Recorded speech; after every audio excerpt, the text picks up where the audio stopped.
let us see some of the numericals of the mixture of gases. Okay, so this is going to be our first numerical. So what has been told to us by the numerical question is an ideal gas mixture whose apparent mass is given as 36 kg per kilomole. Apparent mass means the equivalent molecular weight of that mixture. Okay, kilomole consists of nitrogen and 3 other gases. Okay, that means there is a mixture where there are 4 number of gases. Total 4 number of gases has made up a mixture. Out of that, nitrogen is one of the gas and the other 3 gases we don't know about. Okay, so they have given that there is a mixture, one of the gases is nitrogen and there are other 3 gases. Okay, now if the mole fraction of nitrogen is 0.3, then its mass fraction is how much? Okay, now they have given that the mole fraction of nitrogen is going to be 0.3. That means the number of molecules of nitrogen in that gas divided by the total number of molecules in that mixture is going to be 0.3. Then its mass fraction is how much? Okay, so if you remember, then we have found out in the last video that there is a relation between mass fraction and mole fraction. Okay, so in this question the important things that are given is apparent mass 36 kg. Okay, that means equivalent molecular weight of the mixture. Okay, mole fraction of nitrogen is given as 0.3. We need to find out the mass fraction. Okay, now the relation which you have found out goes something like this. Mass fraction of one individual is going to be mole fraction of that individual into the ratio of molecular weight of that individual divided by equivalent molecular weight of the total mixture. Okay, so from here that individual is going to be nitrogen here. So mass fraction of nitrogen is going to give us the mole fraction of nitrogen multiplied by molecular weight of nitrogen divided by equivalent molecular weight of the total mixture. So from here mole fraction of nitrogen is given as 0.3.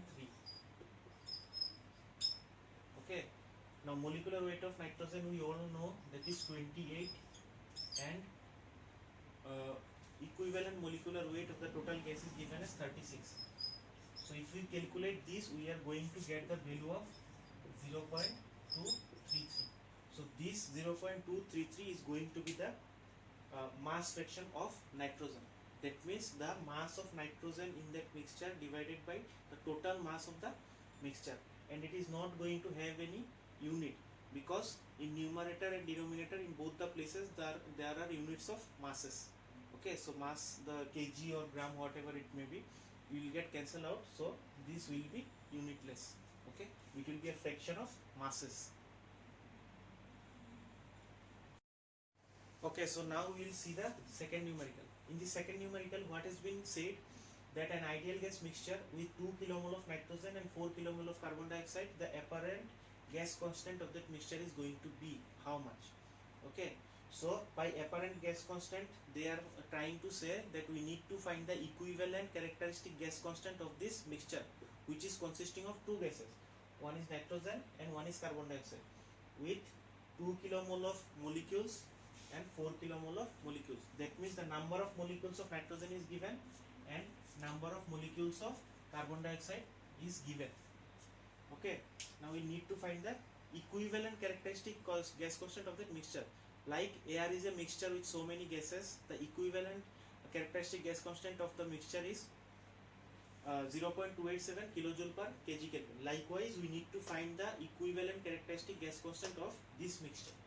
Okay, so if you remember the relation what you have given for equivalent characteristic gas constant is something like this: M1 R1 plus M2 R2 plus up to Mn Rm divided by the total mass of the gas, that is M1 plus M2 plus up to Mn.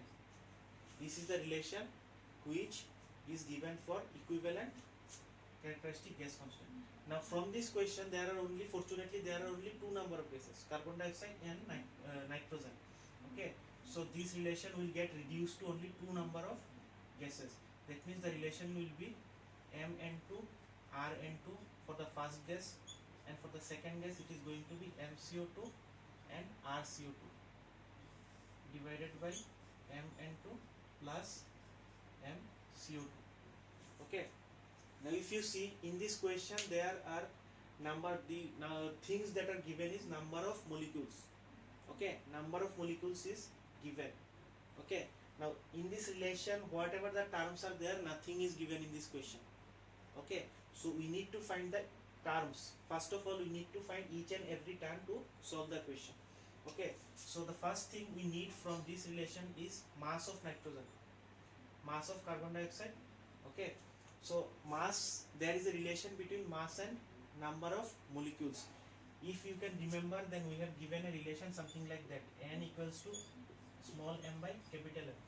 That is number of molecules will be the ratio of total mass of that gas divided by the molecular weight of that gas. Now we have this one.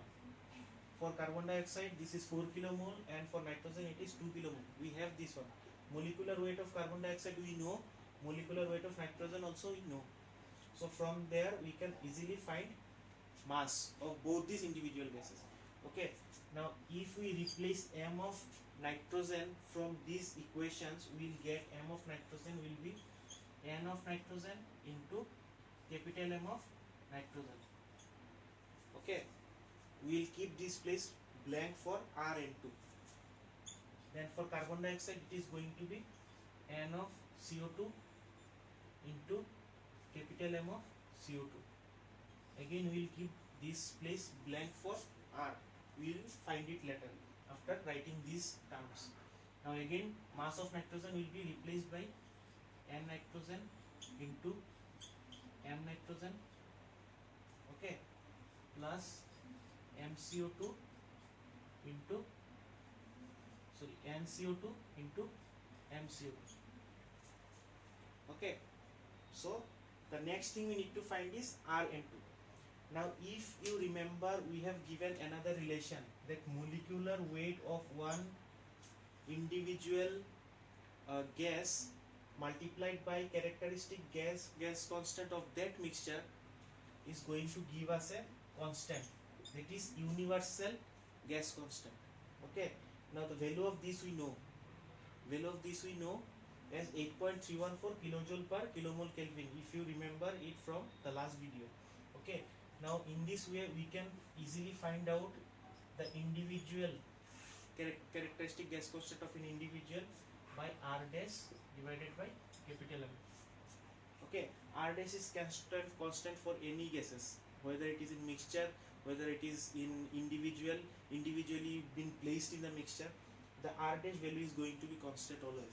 Now this M value will change according to the gas. Okay, so in this equation, if we replace this equation Rn2 by R dash and M of N2, we can write this easily. So if we need to find the characteristic gas constant of nitrogen, we will have to divide that universal gas constant by molecular weight of nitrogen from this equation. Okay, again here it will be R dash by molecular weight of carbon dioxide. Okay, so from this relation what we have got, we can easily cancel this one. Okay, now the only thing that is remaining is you need to place the number of molecules of nitrogen, number of molecules of carbon dioxide, that is given as 2 kilomole and 4 kilomole. Okay, and in this place you need to put the value of number of molecules into molecular weight of nitrogen, which is 28, and here number of molecules into molecular weight of carbon dioxide, which is 44. Okay, now if we extend this,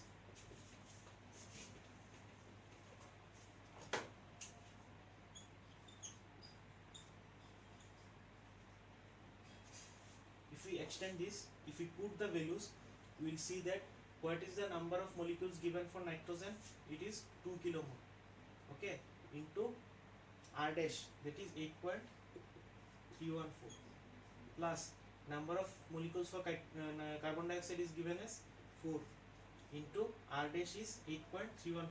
This value is constant for every gas, whether in mixture or individually placed. R dash value is going to be 8.314 kilojoule per kilomole Kelvin.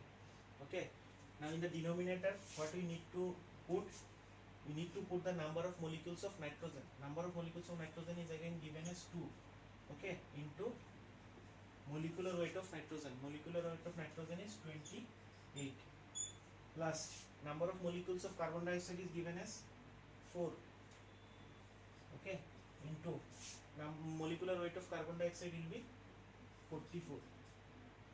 Now if you calculate this, the value which you are going to get will be 0.215. Okay, so 0.215 is going to be the characteristic gas constant of that mixture. So in this way, if some of the data are not even given in the question, you can easily find these relations. Okay, via these relations you can easily find some of the parameters, if you remember the small equations which we have given in the last video. Okay, the next topic which we will start is concept of temperature and zeroth law. Okay, so in this topic the first thing we need to know is what is temperature. Okay, now there are two ways we can define temperature. One is in macroscopic, one is in microscopic. If you remember, macroscopic means we take the average of some region from the whole system and we declare the behavior of the system, and in microscopic we go to each and every molecule of the system. Okay, now if we define temperature macroscopically, we will say that temperature is a property by virtue of difference of which heat flows.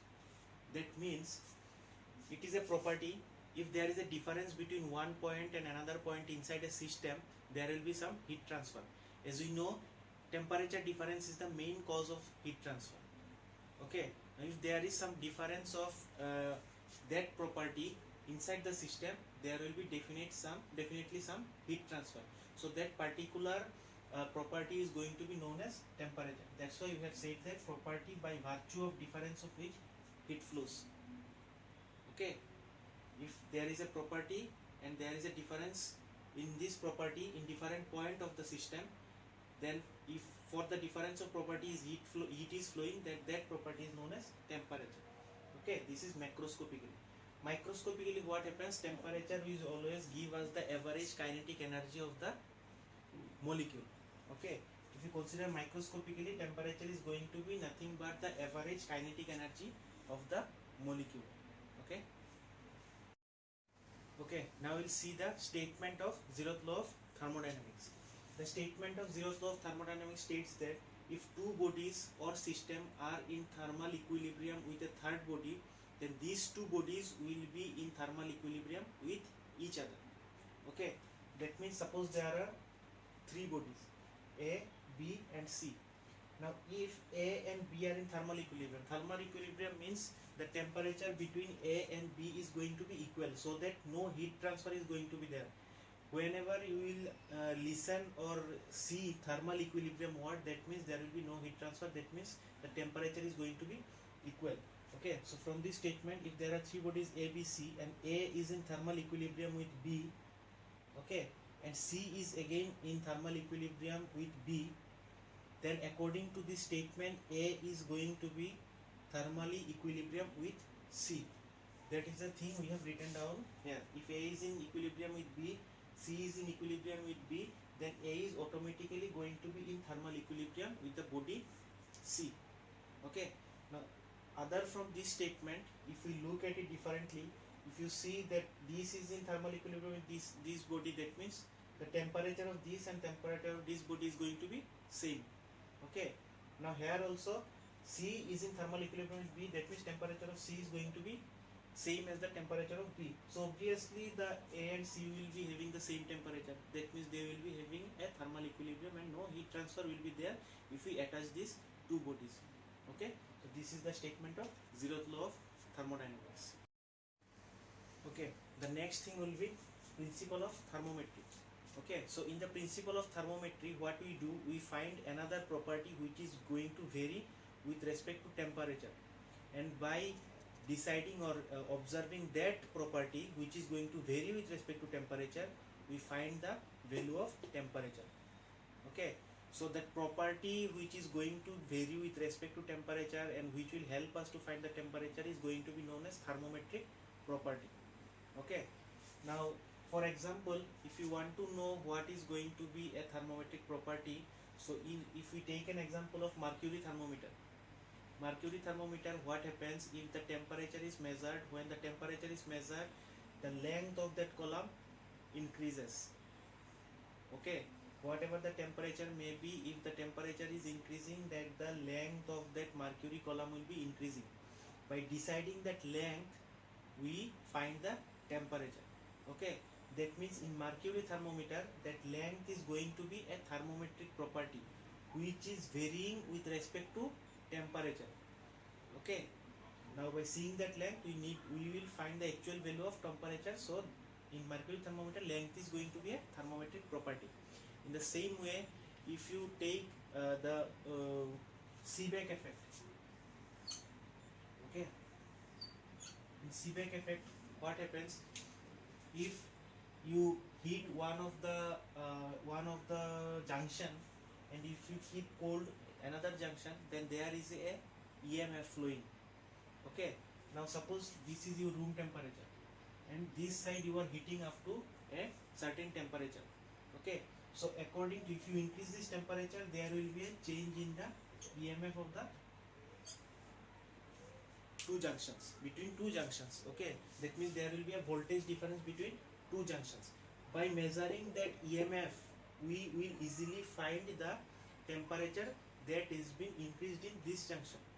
Okay, if we keep this in room temperature, then whatever the temperature up to which we increase, there will be a continuously change in the EMF between these two junctions, and by reading this EMF, we are going to find out the temperature here. Okay, so in this case, EMF is going to play the role of thermometric property, because EMF is the property which is going to vary with respect to temperature. Okay. Okay, the next thing would be measurement of temperature. So in measurement of temperature, there are two processes. Okay, first one is two reference points, that is used before 1954, and the second one is single reference point. What happened in two reference points? Two reference points are used generally. In two reference points means there should be 2 points in the thermometer which is fixed for different liquid or different substances. For example, if we take water, the freezing point would be 0 degree and the steam point would be 100 degree. Okay, so these are two reference points which we define to find the temperature in a different scale. That means, suppose we have a temperature in degree rho. Suppose this is a different scale. Okay, degree rho. So suppose a temperature is given as 150 degree rho. So if you want to find this temperature in degree centigrade, that means what this 150 degree rho of temperature, what would be the reading of this temperature in degree Celsius thermometer? This we need to find using two reference points. Okay, one is the steam point of water in degree centigrade, and freezing point of water in degree centigrade, and another one would be steam point of water in degree rho and freezing point of water in degree rho. By comparing these two, we form two equations and we find the temperature of degree rho. That means 150 degree rho, which we have taken as an example. We can find it in degree centigrade. Okay, and in single reference point, what happens? So this is a modern. This was used before 1954. So in single reference point, we take a single point as a reference, either it from water or some other substance. Generally, we take as a standard water. There is a single point in water through which we can find out this degree rho in terms of degree centigrade. Okay, in next board we will discuss about the two reference points.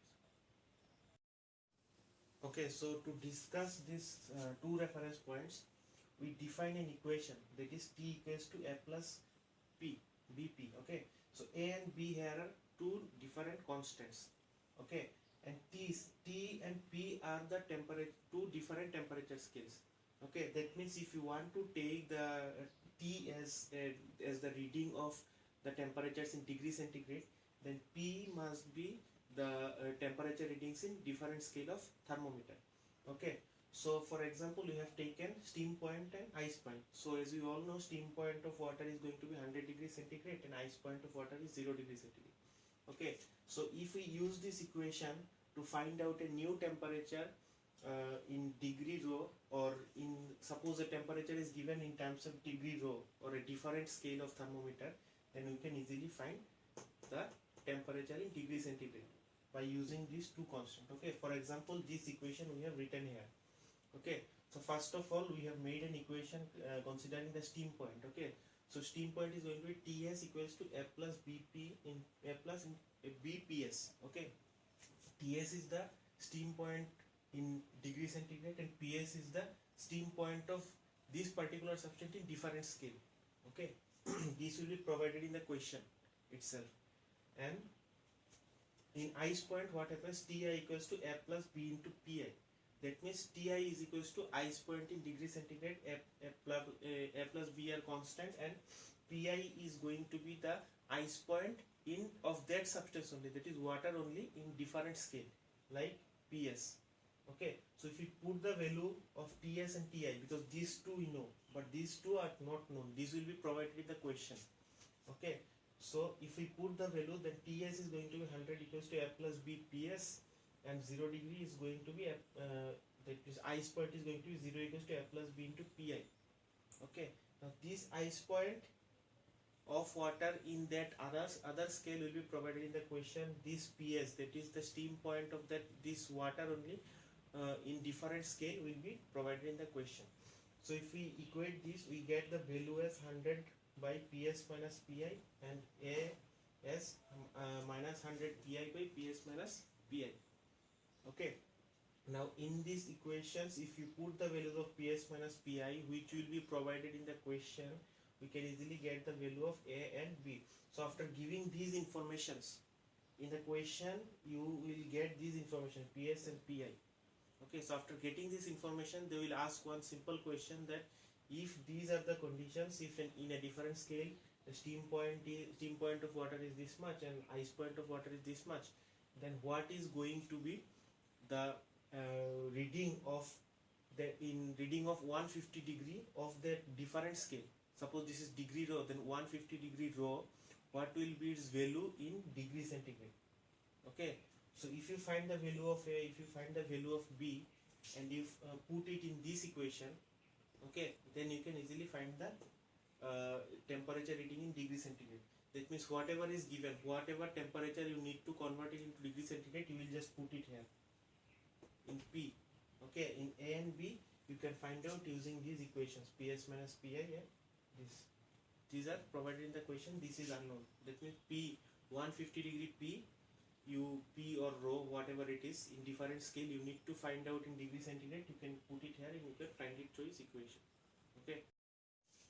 Okay, let us see a question from these two reference points. Okay, the first one is given as the steam point on a different scale is 100 degree rho and ice point is 300 degree rho.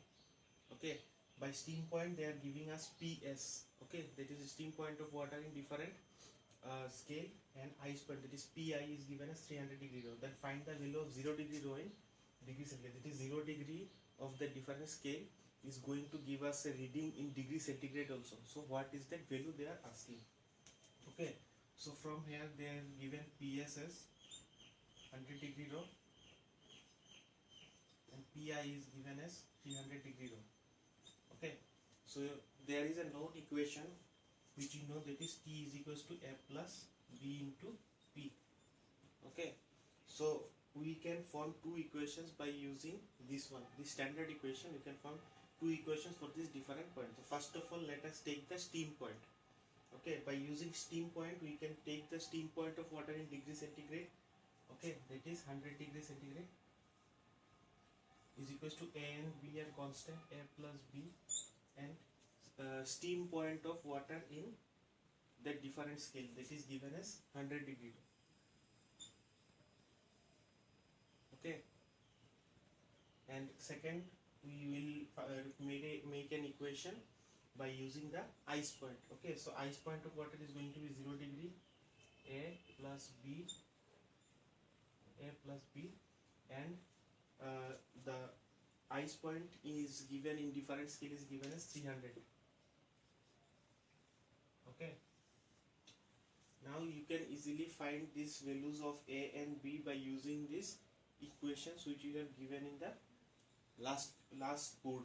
Okay, so here B was given as 100 divided by PS minus PI. Okay, so this is going to be 100 divided by PS is given as 100 minus 300, that is minus 0.5. Okay, and A was given as minus 100 Pi by PS minus Pi. Okay, so this will be given as minus 100 into Pi is given as 300 divided by PS minus Pi, it is 100 minus 300. Okay, so from here you can get minus 200 by this one. Okay, so this will be 150 degree. Sorry, the value of B A will be 150 and the value of B is going to be minus 0.5. Okay, so after getting these equations you can easily put it in these equations, the values of A and B, and you can easily find the value of 0 degree rho in temperature scale, that means degree centigrade scale. That means to find out the temperature in degree centigrade scale we can easily find by giving P, that is A value is given as minus 0.5.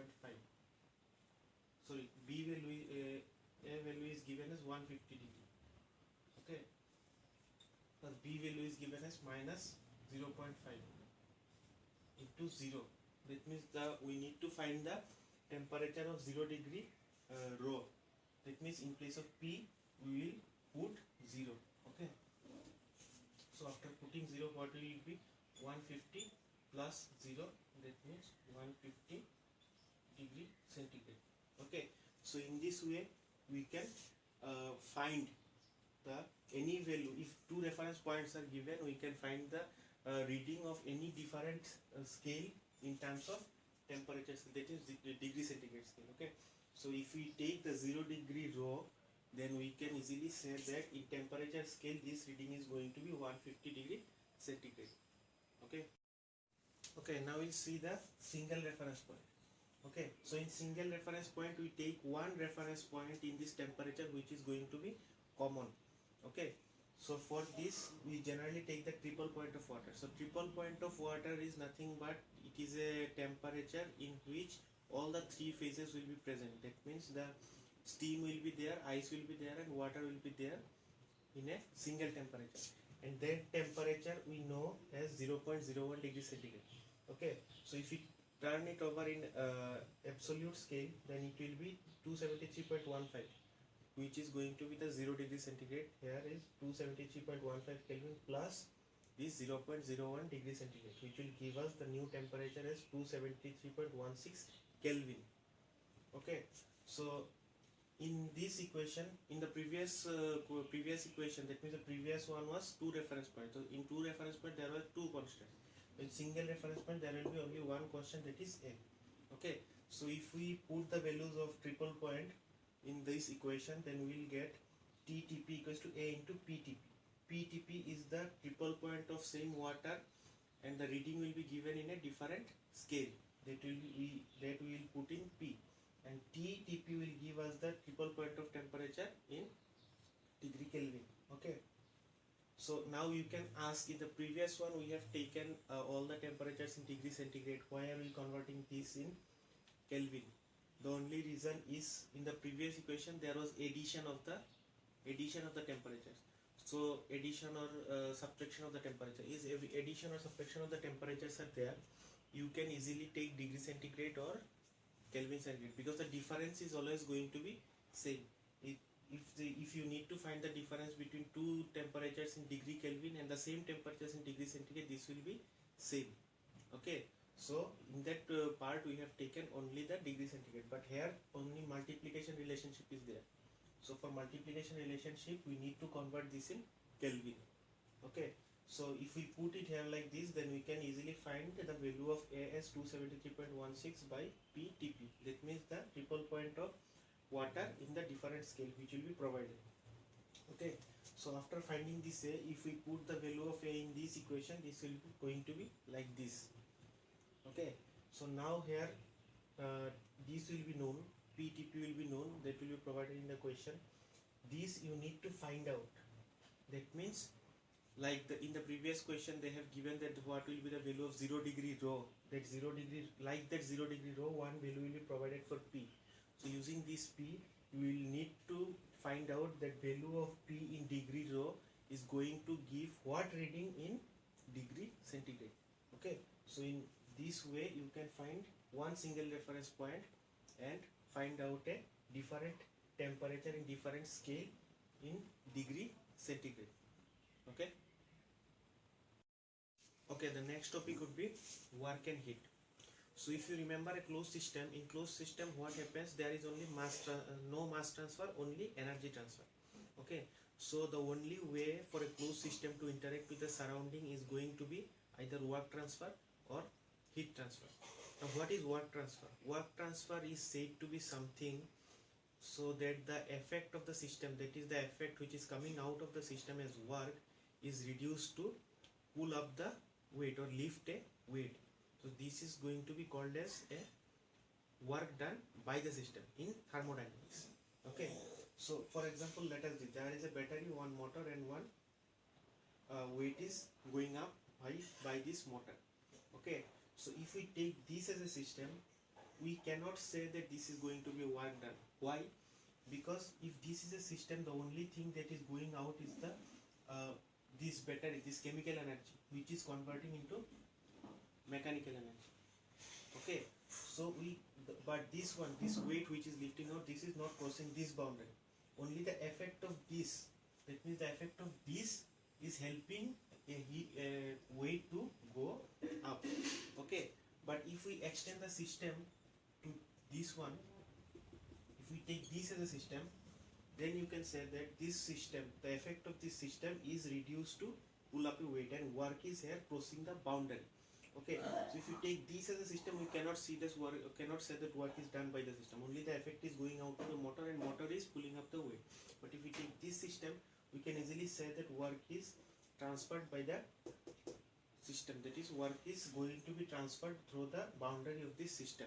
Okay, now we can see that work is done by the system because the complete effect which is crossing the boundary is used to lift the weight. But here the effect is only this is not reduced to lift the weight, this is helping to lift the weight.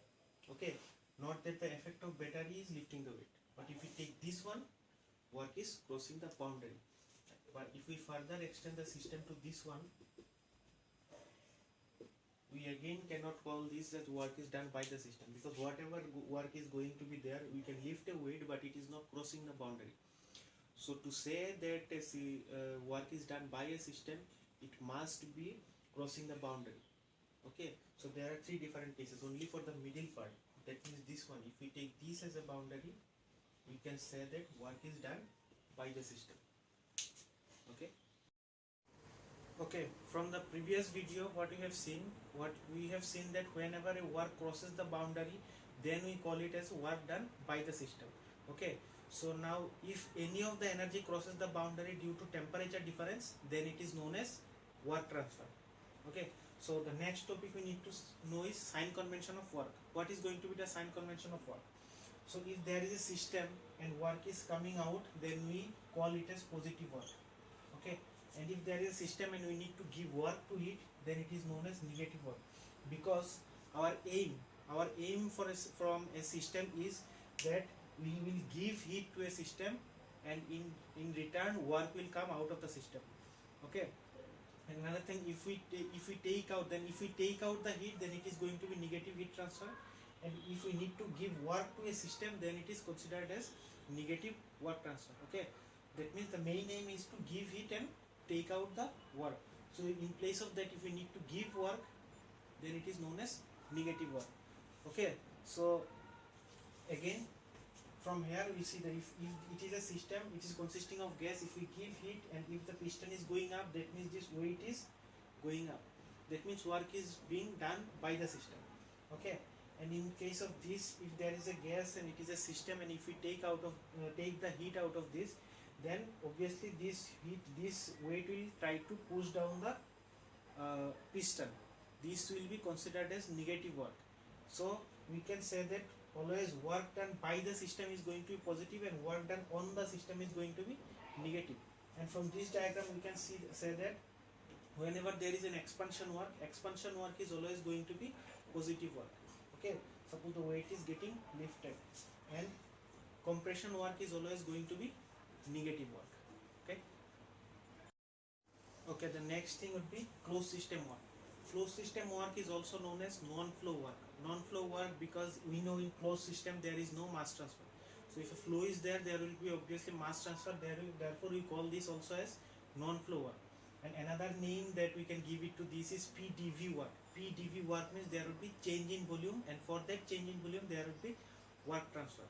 Why? Because in closed system no mass transfer is there, so energy can only be transferred, that means work can only be transferred if one of the boundary is moving. As we have discussed in previous video, we have said that to get work output or to give work input, the only thing which we need is at least one of the boundary must be moving. And if the boundary is moving for a closed system, since there is no mass transfer, obviously there will be change in volume, and that change in volume will help us decide the work transfer. So this is also known as PDV work. Okay, so to understand this, let us take a piston cylinder arrangement. In piston cylinder arrangement, suppose the initial position, that is state 1, is represented here.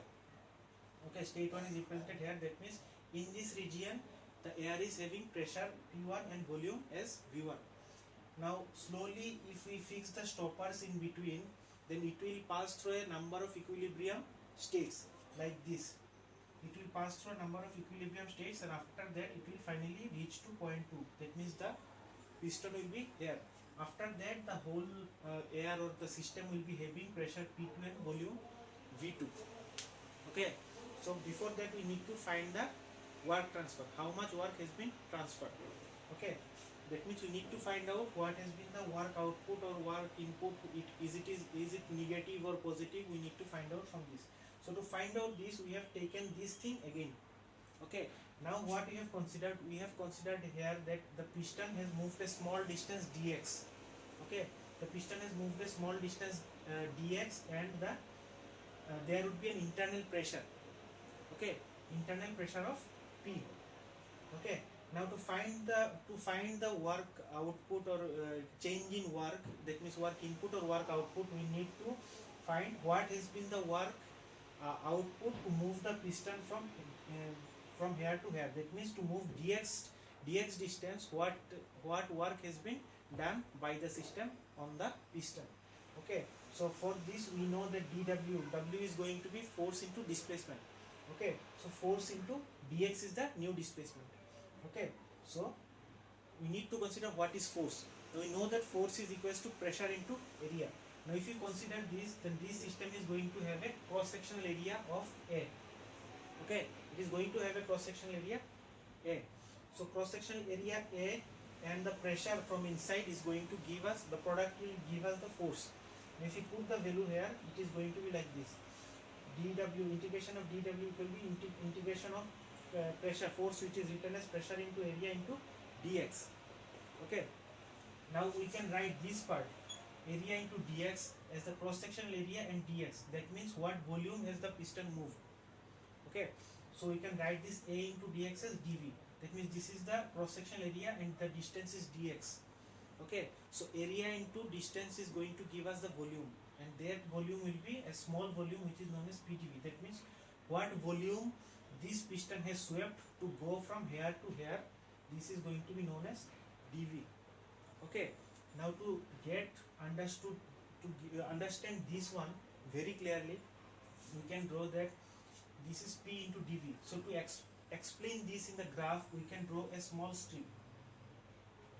Okay, we can can draw a small strip, but this is the volume axis. So this is going to be a small volume dV. Okay, this is going to be a small volume dV, and let us take the pressure as P. Okay, so the area of this strip is going to be P into dV, which is exactly this.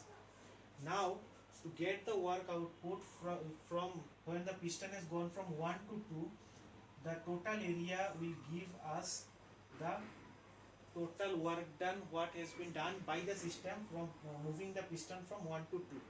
So we need to integrate this. Now if we integrate this, the exact scenario will be like this. Okay, so that means if we take the area under this curve in this region, we can easily get the work done by the system.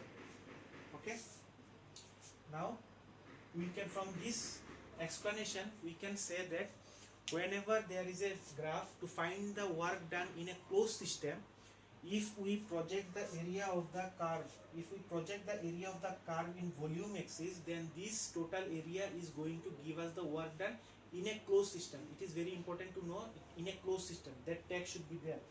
That means, to, if I say it again, then it would be, if we plot the graph of PV diagram in volume axis, then whatever the area we are getting, with this area will give us the value of total work done by the system in a closed system. Okay, now another thing we need to know, there from area from 1 to 2, this much area, this much work has been done for moving the piston from 1 to 2. Okay, that means by moving the piston from 1 to 2, we have got this much amount of work. Now suppose we have got to point 2 via this path. Whatever the internal state may be, we don't know, but we know that we are going to path 2 by this path. Okay, now what is the scenario? Now if we project the area of this curve in volume axis, then area will be completely different. Okay, area will be completely different. So we can say that the work done or total work output from a system is not going to depend on the point, whether we are going from point 1 to 2 is not going to, although the points are same, 1 and 2 points are same, but the work done from this graph is not going to be same. This will depend on path. If we take this path, then work done will be again more, because in this area will be in a greater rate. Okay, so from this explanation we can say that the work done is not going to depend upon a point, it is going to be depend upon the path. If we take the path, then the area under the projected area under that curve is going to give us the work. So from here we can say that work transfer is going to be a path function. It will only depend on path, not on the state. So we call work as a path function.